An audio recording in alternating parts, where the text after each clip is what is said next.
She filled in for her sick sister at the cafe, and the man at table 3 wasn't just a customer, he was the reason her whole world changed. Rain hammered the windows of the Jaded Bean on that Wednesday morning, not a storm outside, but the storm inside her chest.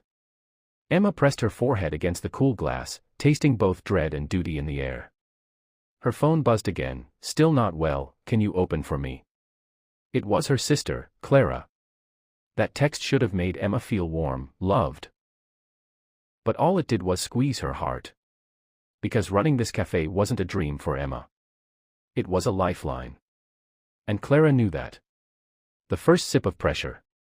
Emma had never worked a day in her life behind the espresso machine. Her world was books and quiet nights with her guitar, not orders and tips and yelling, triple shot, oat milk, half foam. But the cafe was Clara's pride, the place she poured her soul into. The reason their rent gets paid, and the future Emma had always imagined for her sister.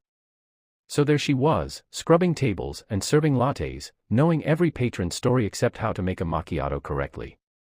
Orders blurred together, no sugar, extra whip, matcha green tea latte, to go, please. And her hand shook like leaves when she handed the 10th iced coffee of the morning to a stranger.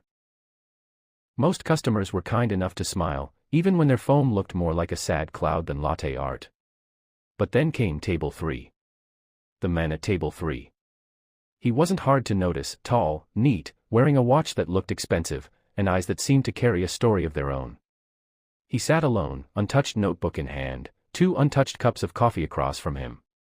When Emma approached, she braced for another confusing order. Instead, he spoke with an accent she couldn't place.